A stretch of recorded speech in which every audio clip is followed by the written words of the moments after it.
नमो विष्णु नमो विष्णुपादाय कृष्णप्रेष्ठाय भूतले श्रीमते राधानाथ स्वामी नाम्ने। नमो विष्णुपादाय कृष्णप्रेष्ठाय भूतले श्रीमते भक्तिवेदांत स्वामी नाम्ने। नमस्ते सारस्वती देवे गौरवाणी प्रचारणे निर्विशेष शून्यवादी पाश्चात्य देश कारणे। जय श्री कृष्ण चैतन्य प्रभु नित्यानंद श्री अद्वैत गदाधर श्रीवासादि गौर भक्तवृंद। मूकं करोति वाचालं पंगुं लंघयते गिरिं यत्कृपातमहं वन्दे श्री गुरुदीन तारिणं परमानंद श्री चैतन्यमीश्वरम्। हरे कृष्णा। आज प्रभुपाद डिसअपीयरेंस डे है। आप सबको प्रभुपाद डिसअपीयरेंस डे की बहुत बहुत शुभकामनाएं।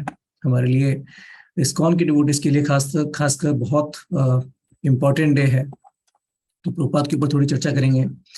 आनंद वृंदावन प्रभु ने अपने लेक्चर में ऑलरेडी बताया था कि श्रीला प्रभुपाद किस तरह महान है और क्यों कृष्णा ने उनको एम्पावर किया था।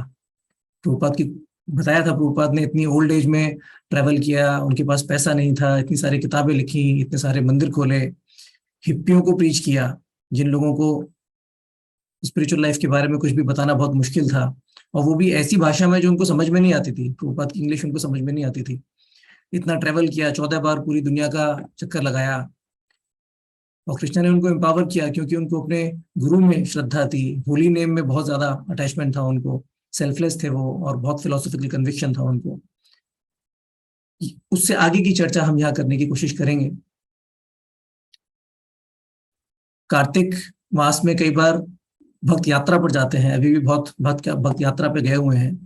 तो राधा गोपीनाथ मंदिर की भी यात्रा कार्तिक में जाती थी, कोविड की वजह से पिछले 3 साल से नहीं जा पा रही है। तो उसके अंदर प्रभुपाद डिसअपीयरेंस डे हमेशा पड़ता था। तो यात्रा के अंदर राधानाथ महाराज कई सारे प्रभुपाद डिसाइपल्स को बुलाते थे, और एक दिन प्रभुपाद कथा के लिए होता था।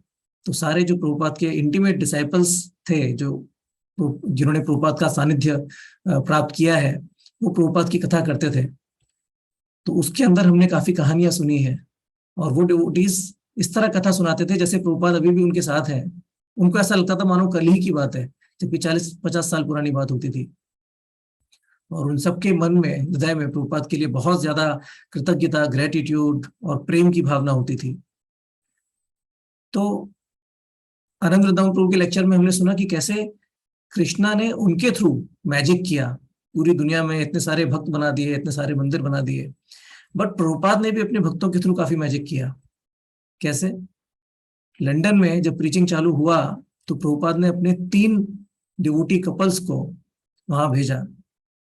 उनको कुछ ही महीने हुए थे भक्ति में, बट उनको बोला कि तुम जाओ लंदन में और एक सेंटर खोलो। वो थे मुकुंद प्रभु जानकी माता जी, गुरदास प्रभु यमुना माता जी, श्याम सुंदर प्रभु मालती माता जी। इससे पहले वो सैन फ्रांसिस्को में एक नया सेंटर खोलकर आए थे। प्रभुपाद ने बोला अब तुम लंदन जाओ। के पास कोई पैसा नहीं था, कुछ नहीं था, कोई रिसोर्सेज नहीं। और मालती माता जी की तो एक छोटी बच्ची भी थी, 1 साल की। तो उसको रहकर वो कहीं किसी गैराज में, कहीं किसी छोटी मोटी जगह पर ऐसे रहकर अपना गुजारा करते थे, और बहुत मुश्किल से उन्होंने वहां पर प्रीचिंग चालू किया। रशिया में प्रभुपाद जब रशिया गए तो वहां पे ऐसा धर्म का प्रचार करना वर्जित था। तो वहां गए तो होटल में रह रहे थे। अभी ऐसे कुछ ओपनली कुछ पंडाल प्रोग्राम या कुछ ऐसा प्रीचिंग प्रोग्राम कंडक्ट नहीं कर सकते, रशिया की गवर्नमेंट अलाउ नहीं करती। तो एक बार शीला प्रभुपाद के जो सेक्रेटरी थे, असिस्टेंट जो थे, श्याम सुंदर प्रभु, वो एक बार सब्जियां खरीदने गए मार्केट में। तो वहां उन्हें एक यंग लड़का मिला। तो वो उसको लेकर होटल में वापस आ गए जहां प्रभुपाद रह रहे थे, गेस्ट हाउस में। तो प्रभुपाद ने उसको 1:1 प्रीच किया थोड़ा कुछ दिन, और उसके बाद वापस रशिया से वापस आ गए। वो भक्त, उनका इनिशिएशन किया प्रभुपाद ने, उनका नाम था अनंत शांति प्रभु। वो इतने इंस्पायर हो गए प्रभुपाद से कि उन्होंने 1:1 बाकी लोगों को प्रीचिंग करना चालू किया रशिया में, और रशिया में पूरा एक रिवॉल्यूशन चालू हो गया, एक मूवमेंट चालू हो गया। उसी तरह हम देखते हैं प्रभुपाद के डिसाइपल्स ने प्रभुपाद के साथ मायापुर के मंदिर के निर्माण के लिए, जुहू के मंदिर के निर्माण के लिए कितनी स्ट्रगल की। तो प्रभुपाद के डिसाइपल्स जो थे इतने इंस्पायर्ड थे कि वो अपना जीवन देने के लिए तैयार थे, मायापुर में, जुहू में। और बहुत सी ऐसी कथाएं हैं जहां पर शिला प्रभुपाद ने अपने शिष्यों को बोला कि तुम यहाँ जाकर प्रचार करो, वहां जाकर प्रचार करो, और एक एक देश में, नए देश में जहाँ वो कभी कभी गए नहीं है, कभी कुछ देखा नहीं है, कोई रिसोर्सेज नहीं है, कोई सहायता नहीं है, लेकिन उन्होंने जाकर सेंटर्स खोल दिए। श्रीला भक्ति सिद्धांत सरस्वती ने भी अपने डिसाइपल्स को टीचिंग के लिए इंडिया के बाहर भेजा था, बट उनको इतनी सक्सेस नहीं मिला। बट जब प्रभुपाद के डिसाइपल्स गए तब उनको सब जगह सक्सेस मिला, प्रभुपाद की तरह ही सक्सेस मिला। तो ऐसा क्यों? सिर्फ प्रभुपाद ही नहीं, प्रभुपाद अपने डिसाइपल्स को भी इतना एम्पावर कर पाए। बट रियल मैजिक क्या है? क्या बहुत सारे सेंटर्स खोलना रियल मैजिक है? बहुत सारा प्रचार करना रियल मैजिक है? ऐसे हम देखते हैं बहुत सारे इंडिया में काफी ऐसे गुरु रहे हैं जिन्होंने लाखों करोड़ों की तादाद में अपने शिष्य बनाए हैं या बहुत प्रचार किया है, लोग उनसे बहुत प्रभावित हुए हैं, और बाद में समझ में आता है कि ये तो साधु नहीं थे, ढोंगी थे, फिर उन्हें जेल भेज दिया जाता है। ऐसे बहुत सारे ढोंगी साधु इंडिया में रोज पैदा होते हैं। तो प्रभुपाद का रियल मैजिक क्या था? मंदिर बनाना, प्रचार करना? नहीं, रियल मैजिक है हृदय परिवर्तन करना। प्रभुपाद ने अपने ऐसे फैंस नहीं क्रिएट किए, जैसे कोई बहुत अच्छा क्रिकेट खेलता है उसके भी फैंस हो जाते हैं, कोई बॉलीवुड स्टार होता है उसके भी फैंस हो जाते हैं। तो प्रभुपाद ने फैंस नहीं क्रिएट किए, प्रभुपाद ने भक्त बनाए। और भक्त का मतलब है जिसके हृदय में भक्ति हो। तो प्रभुपाद ने लोगों के हृदय में भक्ति भरी, तो वो प्रभुपाद का रियल मैजिक था। हम देखते हैं जब किसी को अपने गुरु का फायदा लेना होता है, गुरु से भक्ति प्राप्त करनी होती है, तो उसको गुरु की सेवा करनी पड़ती है, उसको कुछ क्वालिफिकेशंस चाहिए होती हैं। जैसे श्रीमद् भागवतम के 7वें कैंटो में 12वें अध्याय में एक वर्ष आता है, जो जब युधिष्ठिर महाराज नारद मुनि से पूछ रहे हैं वर्णाश्रम के बारे में, तो ब्रह्मचारी को कैसा होना चाहिए, जब अपना जीवन हम शुरू करते हैं तो गुरु की शरण कैसे लेनी चाहिए और ब्रह्मचारी को क्या क्वालिफिकेशन होनी चाहिए, वो नारद मुनि बताते हैं, बोलते हैं ब्रह्मचारी गुरु के लिए वसंतांतो गुरु हितम। तो एक डिसाइपल के अंदर सेंस कंट्रोल होना चाहिए, ह्यूमिलिटी होनी चाहिए, और गुरु के दास की तरह उसको आचरण करना चाहिए, इतना ओबीडियंट होना चाहिए, नॉन एनवियस होना चाहिए, और सिर्फ गुरु के लिए ही उसको अपना जीवन व्यतीत करना चाहिए। गुरु बोलेंगे तो प्रसाद लेंगे, अगर गुरु प्रसाद के लिए बुलाना भूल गए तो उस दिन कोई प्रसाद नहीं। गुरु ने बोला लकड़ी लेकर आओ, गुरु ने बोला ये सब यज्ञ हवन की तैयारी करो, सामान लेकर आओ, वो सब करना। भक्ति सिद्धांत सरस्वती भी जब गौर किशोर दास बाबा जी से इनिशिएशन लेने की उन्होंने कोशिश की थी, तो उन्हें कई बार गौर किशोर दास बाबा जी के पास गए, और गौर किशोर दास बाबा जी ने हर बार उन्हें लौटा दिया। लेकिन अल्टीमेटली उन्होंने बोला कि ये जीवन व्यर्थ है अगर मुझे गुरु की शरण नहीं मिलेगी। तो जब गौर किशोरदास बाबा जी ने उनके अंदर ये सिंसियरिटी देखी, तब उनको अपना शिष्य बनाया। वो अकेले उनके शिष्य थे। उसी तरह हम देखते हैं नरोत्तम दास ठाकुर, वो लोकनाथ गोस्वामी को अपना गुरु बनाना चाहते थे, पर लोकनाथ गोस्वामी अपने आप को इस लायक नहीं समझते थे, वो शिष्य नहीं बनाना चाहते थे। तो लोकनाथ गोस्वामी रात को जाकर जिस जगह पर नरोत्तम दास ठाकुर रात को जाकर जिस जगह पर लोकनाथ गोस्वामी सुबह अपना मॉर्निंग ड्यूटीज करते थे, उस जगह को रात में जाकर क्लीन करते थे, इतनी सेवा करते थे। तो डिसाइपल्स ने पूरी भागवतम में अगर देखें तो जिनको भी दया मिली है उन सब ने कुछ क्वालिटीज दिखाई हैं। बट प्रभुपाद के डिसाइपल्स हिप्पीज, उन्होंने पूछा प्रभुपाद हमने ऐसा क्या किया जो आप हमें इतनी कृपा मिली, हमें भक्ति मिली, what was our qualification? Prabhupada said, "You had no qualification. I created qualification for you." तो हम देखते हैं कैसे कैसे इंसिडेंट्स हुए थे जिनसे डिवोटीज ट्रांसफॉर्म हुए। तो 3 इंसिडेंट्स की चर्चा करेंगे। श्याम सुंदर प्रभु की क्वालिफिकेशन थी कि वो एक कारपेंटर थे। तो एक बार जगन्नाथ बलदेव सुभद्रा की डेटीज बना रहे थे, तो उस टाइम बनाते जा रहे थे और स्मोकिंग करते जा रहे थे। मतलब आप इमेजिन कर सकते हैं कि एक जो डेटीज बना रहा हो और वो स्मोकिंग कर रहा हो, और स्मोकिंग करते करते वो सिगरेट का जो बट होता है, जो सिगरेट का टुकड़ा, वो बलदेव के ऊपर रख दिया उन्होंने।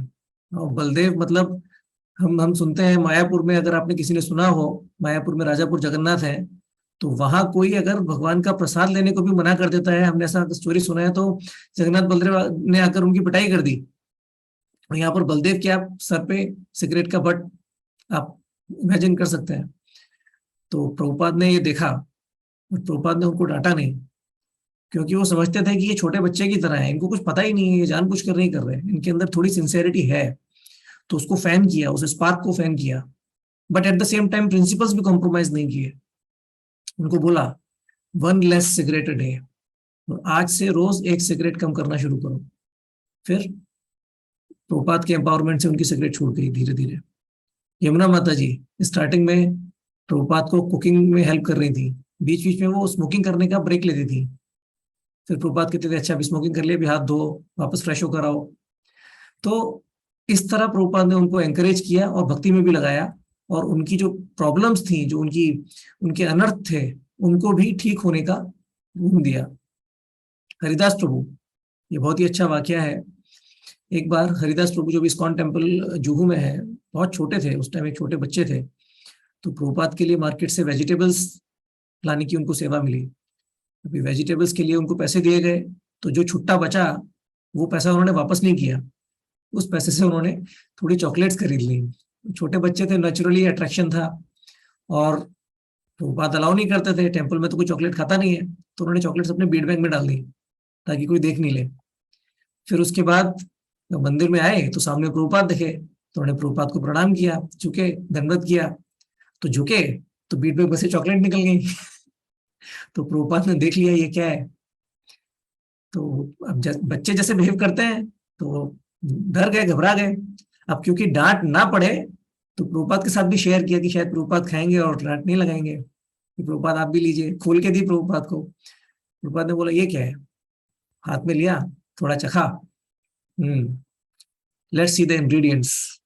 प्रभुपाद ने फिर उसके पैकेट पे इंग्रेडिएंट्स क्या क्या है वो पढ़े, तो उसमें कोकोआ था। तो उन्होंने हरिदास प्रभु को समझाया कि इसके अंदर कोकोआ है, वो एडिक्टिव होता है और हम लोग ये भक्त नहीं खाते।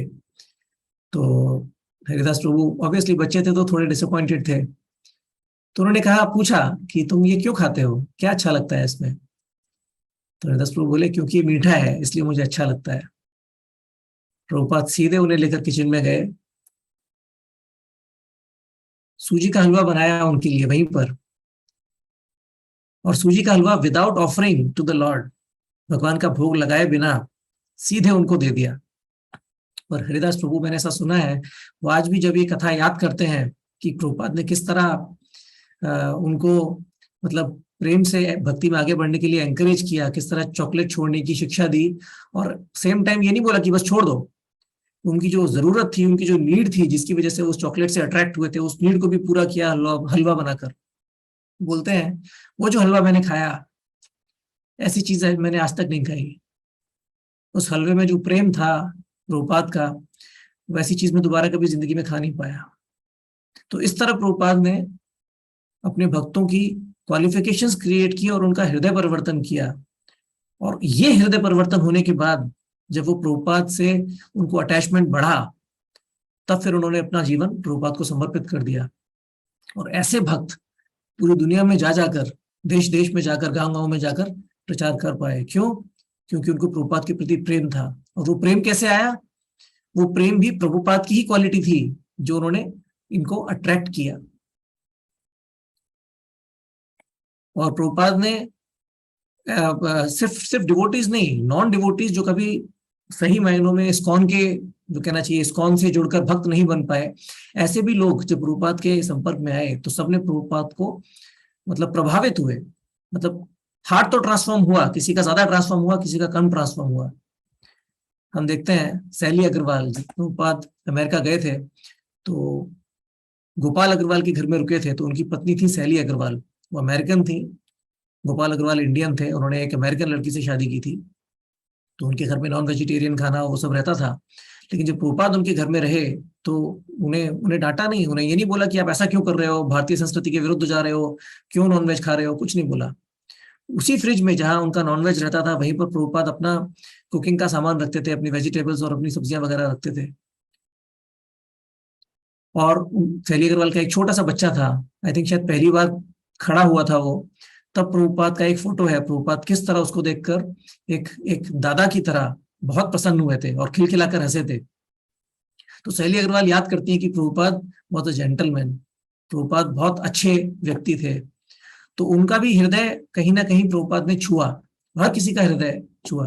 हम षट गोस्वामी अष्टकम में सुनते हैं, धीरा धीर जना प्रियो। जो भगवान के भक्त होते हैं वो सिर्फ धीरों को प्रिय नहीं होते, वो अधीर लोगों को भी प्रिय होते हैं। जो अच्छे लोग होते हैं वो भी उनसे अट्रैक्ट होते हैं, और जो बुरे लोग होते हैं वो भी उनके अंदर कमी नहीं ढूंढते, वो भी उनसे कहीं ना कहीं अट्रैक्ट होते हैं भगवान के भक्तों से। और प्रभुपाद ने ऐसे बहुत सारे महान आत्माओं को अपने प्रति आकर्षित किया।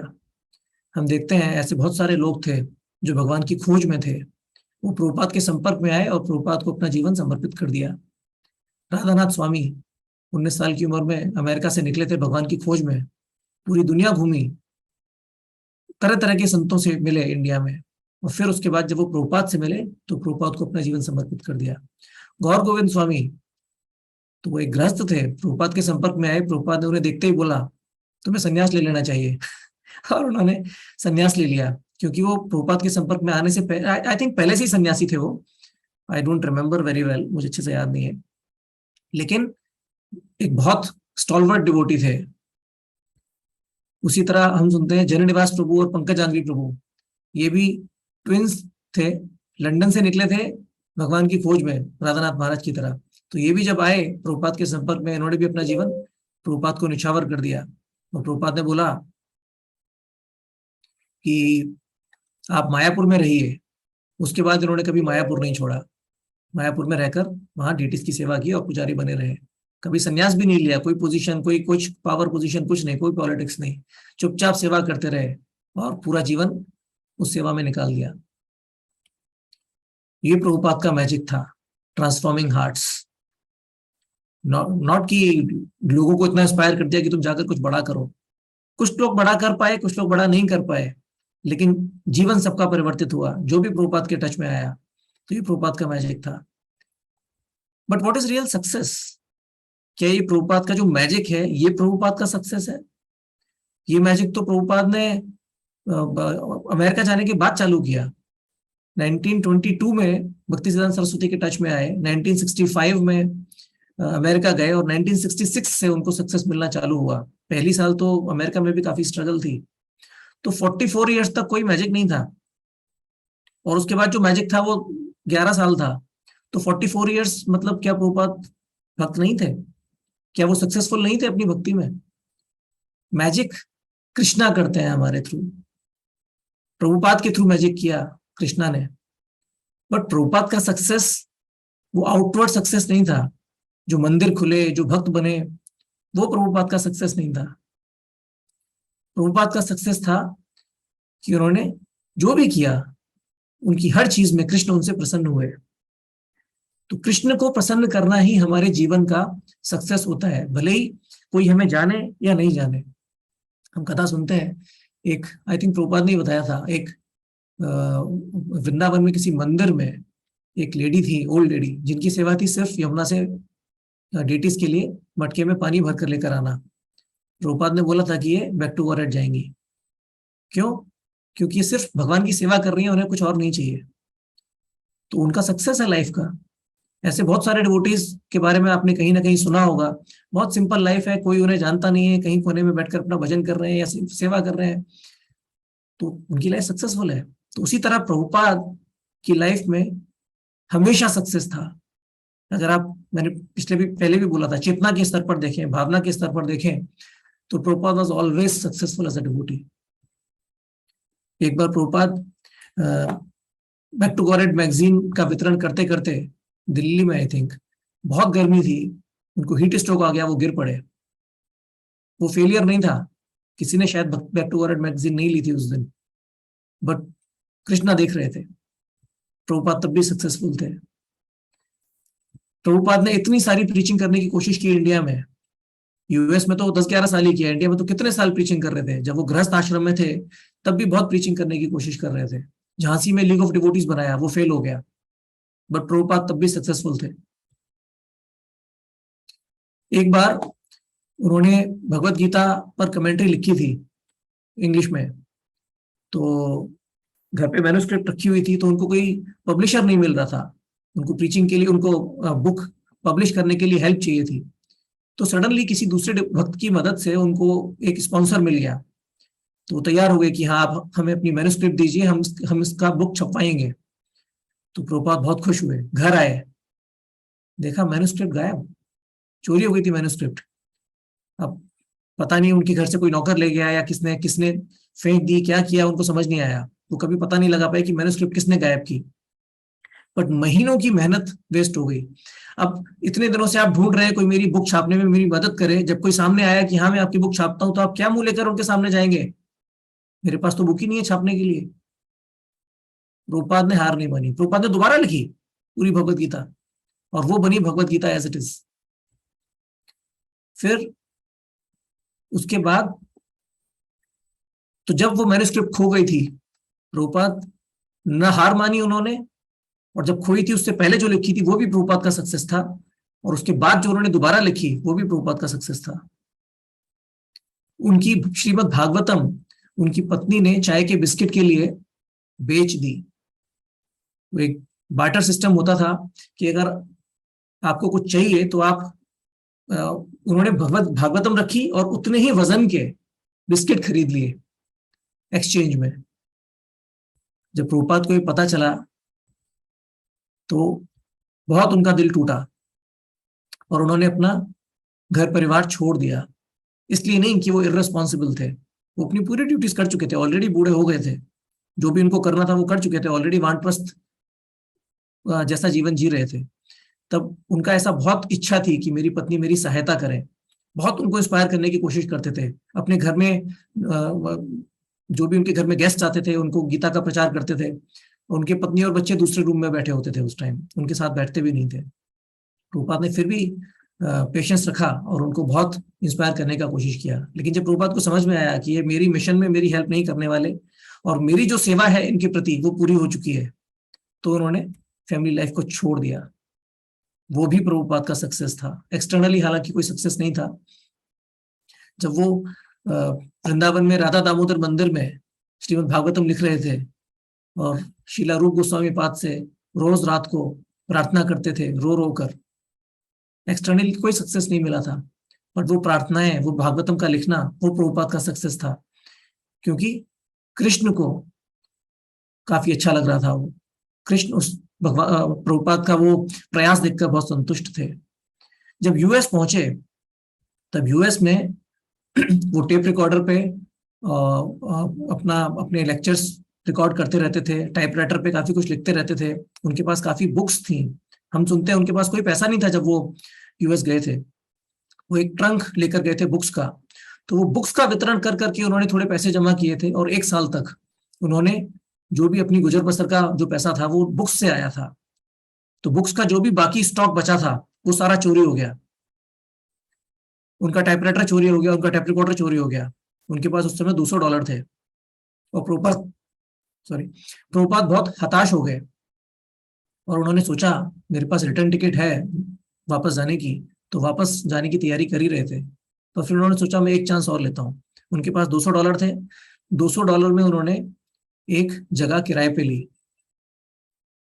उनको ये नहीं पता था अगले महीने का रेंट कहाँ से आएगा, बट उन्होंने चांस लिया कि मेरे पास जो कुछ है मैं एक बार सब दांव पे लगाकर एक आखिरी प्रयास करता हूँ। जब प्रभुपाद ने सब कुछ दे दिया जलदूत पर उनको हार्ट अटैक आए, वो भी उनका फेलियर नहीं था। तो ये सब जब कृष्णा ने देखा, उसके बाद कृष्णा ने उनके थ्रू मैजिक करना चालू किया।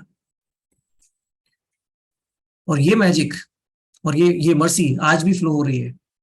जो डिवोटीज, हम कई बार बहुत सारी कथाएं सुनते हैं जिन्होंने प्रभुपाद को कभी नहीं देखा, कभी नहीं मिले, लेकिन प्रभुपाद की बुक्स ने डिवोटीज का जीवन परिवर्तित कर दिया है। कैसे कोई भक्त एक किताब लेता है, वो सुसाइड करने जा रहा होता है और सारा प्लान चेंज हो जाता है, वो एक महान भक्त बन जाता है। तो ऐसे बहुत सारे किस्से आपने बुक डिस्ट्रीब्यूशन के सुने होंगे, मैं वो डिटेल में नहीं जाऊंगा, बट मैं आपको अपनी स्टोरी सुना सकता हूँ। 2014 में सडनली मुझे ऐसी प्रेरणा मिली, मैं सिंगापुर में था उस समय, कि प्रभुपाद ने जितने भी भगवत गीता पर लेक्चर दिए हैं, आई थिंक 453 लेक्चर्स हैं, कि मैं ये सारे लेक्चर सुनूंगा 1 साल में। और एक एक लेक्चर पर, एक एक श्लोक पर कई कई लेक्चर हैं, क्योंकि ये सारे लेक्चर एक जगह पर नहीं दिए गए। प्रभुपाद पूरी दुनिया में घूमते रहते थे, तो जहां जाते थे वहां पर कोई भगवत गीता का जो भी वर्ष चल रहा होता था उस पर क्लास देते थे। तो एक एक वर्ष पर कई कई क्लास हैं प्रभुपाद की। तो मैंने सारी सुनने की कोशिश की। 450 तो नहीं सुन पाया, शायद मैंने 150 या पौने 200 सुने होंगे। छोटे छोटे लेक्चर्स होते हैं और प्रभुपाद का एक्सेंट समझ में नहीं आता, तो उसके लिए प्रभुपाद के जो लेक्चर का ट्रांसक्रिप्ट होता था वो मैं सामने रखकर पढ़ता भी रहता था और प्रभुपाद को सुनता भी रहता था। मुझे समझ में आया मेरे अंदर ट्रांसफॉर्मेशन हो रहा है। जो मैं सुनता था उसको व्हाट्सएप ग्रुप्स में शेयर करता था। सिंगापुर का एक व्हाट्सएप ग्रुप था, तो मुझे समझ में आता था कि इससे दूसरे डिवोटीज को भी बहुत फायदा हो रहा है, उनको भी बहुत कुछ समझ में आ रहा है। हालांकि मैं आधे लेक्चर भी नहीं सुन पाया, लेकिन मेरे जीवन में उसका काफी प्रभाव पड़ा। और क्या प्रभाव पड़ा ये मैं समझा नहीं सकता। जिस तरह बोलते हैं ना कि अगर कोई रसगुल्ला कितना मीठा है आप किसी को बता नहीं सकते, बस ये बोल सकते हैं हाँ मीठा है, मीठा है। पर मिठास होती क्या है, जब तक सामने वाले की जिह्वा पर नहीं पड़ेगी तब तक उनको समझ में नहीं आएगा कि मिठास होती क्या है। तो ये जो मिठास है या ये जो जीवन का परिवर्तन है, अभी इसके लिए मैं ये नहीं बोल सकता कि मेरी लाइफ परिवर्तित हुई और मैं एक प्योर डिवोटी बन गया। उस समय जब तक मैं प्रभुपाद के टच में स्ट्रांगली था तब तक मैं अपने अंदर कुछ फील कर पाया, एक नरिशमेंट फील कर पाया। महानता नहीं बोलूंगा, एक नरिशमेंट फील कर पाया। और मेरे थ्रू जब मैं वही वही मैसेज जब शेयर करता था तो लोग भी प्रभावित होते थे। तो मैं समझ रहा था कि ये मैं नहीं कर रहा हूँ, ये मेरी बुद्धि नहीं बोल रही है। जो प्रभुपाद ने कुछ कुछ तो ऐसा जादू किया है कि जब मैं कुछ बोल रहा हूँ तो भक्त अट्रैक्ट हो रहे हैं। क्योंकि मैं भी काफी इन्फ्लुएंस था उस समय। उसके बाद फिर वो आधे आधे से भी कम लेक्चर सुनकर समहाउ वो छूट गया, तो फिर वो मैजिक भी बंद हो गया। लेकिन क्या हुआ वो आज तक याद है। प्रैक्टिकल एग्जांपल अगर सुने, अगर आप कोई एक्सरसाइज करना चाहता है तो अगर आप कुछ दिन अच्छी एक्सरसाइज करें, मॉर्निंग वॉक पर जाएं या कुछ जॉगिंग करें तो आपको बहुत अच्छा फील होता है। उसके बाद वो छूट जाती है, जिम जाना छूट जाता है। एक मेमोरी रह जाती है यार, वो साल मैंने बहुत अच्छा यूटिलाइज किया था, वो कुछ महीने में बहुत अच्छा अच्छा एक्सरसाइज किया था, काफी बॉडी भी स्ट्रांग हो गई थी, बीमारियां भी कम हो गई थी और मैं खुश था। वो आदमी सिर्फ याद कर पाता है, दोबारा स्टार्ट करना मुश्किल हो जाता है। तो उसी तरह प्रभुपाद ने जो जादू किया था मुझे याद है। मैं दोबारा शायद प्रभुपाद के इतने लेक्चर्स नहीं सुन पा रहा, अभी जब मैं आपके साथ ये बात शेयर कर रहा हूँ तो शायद मुझे फिर से प्रेरणा मिलेगी उनके लेक्चर सुनने की। हालांकि मैं प्रभुपाद की बुक्स पढ़ता हूँ, मैं आप सबको भी बोलता हूँ उनके उनके जो लेक्चर्स हैं। स्टार्टिंग में जब बेस डेज में उनके लेक्चर सुनते थे तो जब कोई स्पीकर नहीं होता था ना, कोई प्रीचर नहीं होता था, तब प्रभुपाद का लेक्चर चला दिया जाता था। वो स्टैंड बाई, समझ में कुछ आता नहीं था, इंस्पिरेशन कुछ मिलती नहीं थी, कोई हाई फंडू फिलोसफी नहीं, बहुत सिंपल। अब सेम बात सिंपल रिपीट हो रही है तो इंटेलेक्ट क्या है वो सेचुरेट हो जाता है। हाँ, you are not the body, you are the soul, कुछ नया बताइए, ये हमें पता है। लेकिन समझा है क्या? सबसे पहली चीज हम सुनते हैं हम शरीर नहीं आत्मा है, लेकिन यही सबसे आखिरी चीज है जो रियलाइज करनी है कि हम शरीर नहीं आत्मा है। हाँ, मैंने सुन लिया हम शरीर नहीं आत्मा है, मुझे कुछ नया सुनना है, समझ में नहीं आया और मुझे समझने की जरूरत भी नहीं है, मुझे समझने की इच्छा भी नहीं है कि मैं शरीर नहीं हूँ, आत्मा हूँ। तो जब हम प्रभुपाद की वो बातें बार बार सुनते हैं, you are not the body, you are the soul, you are not the body, you are the soul, simple accent में, सिंपल वर्ड्स में, वो कहीं ना कहीं जाकर हृदय को छूता है। इसलिए नहीं कि कुछ बात जो करी कुछ बहुत अजीब और गरीब, बहुत बहुत अच्छी बात बोली, सेम सिंपल बात बोली लेकिन प्यूरिटी की फोर्स के साथ बोली। प्रभुपाद की जो शुद्धता थी उसमें इतना बल था कि लोगों का हृदय परिवर्तन कर सके। बल था नहीं, बल है, आज भी है। अगर हम वही प्रभुपाद के लेक्चर्स, सिंपल लेक्चर्स इस श्रद्धा के साथ सुनेंगे कि नहीं ये बात सिंपल कर रहे हैं लेकिन ये जीवन बदल देने वाली बात है, मुझे क्यों नहीं समझ में आ रही? जब प्रभुपाद बोल रहे हैं कि आप शरीर नहीं आत्मा है, मुझे क्यों नहीं समझ में आ रहा? मैं इसको इंटेलेक्चुअली मानता हूँ लेकिन समझ में क्यों नहीं आता? मुझे इस बात का साक्षात्कार क्यों नहीं होता? उस भावना के साथ जब हम प्रभुपाद के लेक्चर्स की शरण लेंगे तो भी आपको मैजिक होता हुआ रियलाइज होगा अपनी लाइफ में। तब आप मेरी तरह बैठे कहीं क्लास दे रहे होंगे, बोलेंगे कि ये मैजिक है, क्या है, मैं आपको समझा नहीं सकता। आप भी वो रसगुल्ला खाइए, आप भी प्रभुपाद का बुक्स पढ़िए, लेक्चर सुनिए। प्रभुपाद बोलते थे बुक्स आर द बेसिस। वो जो बुक्स हैं वो आधार है हमारी भक्ति का। हमें कई बार कुछ इधर उधर सुन के बहुत जोश आ जाता है, इंस्पिरेशन मिलती है, लेकिन वो टिकती नहीं है। लेकिन जो बुक्स के अंदर ज्ञान है वो हम सिस्टमेटिकली पढ़ेंगे, तब हमें फिलोसफिकल कन्विक्शन सही मायनों में आएगा। एक इलेक्ट्रिसिटी की तरह है, जब हम एक प्लग लगाते हैं अपना लैपटॉप चार्ज करने के लिए वो जो सॉकेट है उसमें कुछ मानता नहीं है, लेकिन इलेक्ट्रिसिटी फ्लो हो रही है। क्यों? क्योंकि जो वायर है, जो जो तार है बिजली का, वो जुड़ा हुआ है बिजली के स्रोत से। तो उसी तरह हम भी हैं। अगर हम कंडक्टर बन जाएंगे, जो जो आ रहा है परंपरा में वही दोहराकर आगे दूसरों को बताएंगे, तो वो जो बिजली फ्लो होती है ना एक कंडक्टर से, उसी तरह हमारे थ्रू जब वो मैसेज फ्लो होगा बिना किसी मैनिपुलेशन के, तो वो सबका हृदय परिवर्तन करेगा। कई बार, अभी मैं जीवे गया था पिछले हफ्ते, तो एक बहुत यंग डिवोटी थे, 2017 पास आउट, मतलब मुझसे 12 साल छोटे होंगे। लेकिन जब उन्होंने क्लास दिया तो मुझे समझ में आया कि ये एज से कोई फर्क नहीं पड़ता कि क्या उम्र है क्या उम्र नहीं है। क्या अच्छा क्लास दिया था उन्होंने। दिवाली का दिन था, 24 तारीख को। मुझे बहुत प्रभावित हुआ मैं। वो कहने को शायद वो इतने सीनियर डिवोटी नहीं थे, लेकिन जब कोई मैसेज को रिपीट करता है पूरी श्रद्धा के साथ, तो उससे हमारे हृदय पर परिवर्तन होता है। और आप सबने कहीं ना कहीं, अगर आप किसी डिवोटी कम्युनिटी से जुड़े हैं, आप अपने आसपास नजर घुमाकर देखिए, आपको कई तरह के वक्त मिलेंगे। कुछ लोग ढीली ढाली भक्ति कर रहे हैं, कुछ लोग बहुत बड़े बड़े प्रवचन देते हैं और हर कोई उनकी वाहवाही करता है, और हमें भी बहुत इंस्पिरेशन मिलती है लेक्चर में जब उनकी उनके थ्रू फिलोसफी सुनते हैं, जब वे व्यासासन पर बैठकर क्लास देते हैं। लेकिन कुछ भक्त ऐसे होते हैं जो कहीं किसी कोने में चुपचाप सेवा कर रहे हैं, प्रसाद डिस्ट्रीब्यूट कर रहे हैं, झाड़ू लगा रहे हैं, कुछ सिंपल सी सेवा, और उससे हमें बहुत प्रोत्साहन मिलता है। हमें हमें समझ में आता है कि हाँ, ये है भक्ति। मुझे याद है जब जगन्नाथपुरी यात्रा हुई थी, तो वहां पर एक डिवोटी माता जी ने मुझे बताया कि कीर्तन चल रहा था, तो एक बूढ़ी माता जी जो कमर पे बेल्ट लगाकर कीर्तन में डांस कर रही थी, बहुत एंथुजियाज्म के साथ। तो ये माता जी ने बोला मुझे कि उनको देखकर हमें शर्म आ रही थी, और उनके अंदर जो भाव थे, जो भक्ति थी, वो देखकर हमें इंस्पिरेशन मिल रहा था। तो आपको ऐसे कहीं ना कहीं भक्त मिल जाएंगे जो बहुत सिंपल से हैं, कुछ ज्यादा बड़ा तड़क भड़क नहीं, सिंपल सी भक्ति, एंथुजियाज्म, और एक सरेंडर की जो भावना उनके अंदर दिखती है, और सेवा करने का भाव होता है, वो हमारे हृदय को छूता है। तो ये वो लोग हैं जिन्होंने प्रभुपाद का मैजिक एक्सपीरियंस किया है, परंपरा का मैजिक एक्सपीरियंस किया है। और हम भी वो मैजिक एक्सपीरियंस कर रहे होते हैं जब हम ऐसे भक्तों को अपने आसपास देखते हैं। जैसे वो दुखी जो माता जी मटके में पानी भरकर लेकर आती थी डेटीज के लिए, तो उनके आसपास के डिवोटीज भी प्रभावित होते थे उनको देखकर। लेकिन हमने ऐसी चीजों का इतना ग्लोरिफिकेशन सुना नहीं है, तो इसीलिए हम खाली प्रीचर्स को ग्लोरीफाई करते हैं। तो ये प्रभुपाद का मैजिक है। और प्रभुपाद ने ये मैजिक क्यों किया?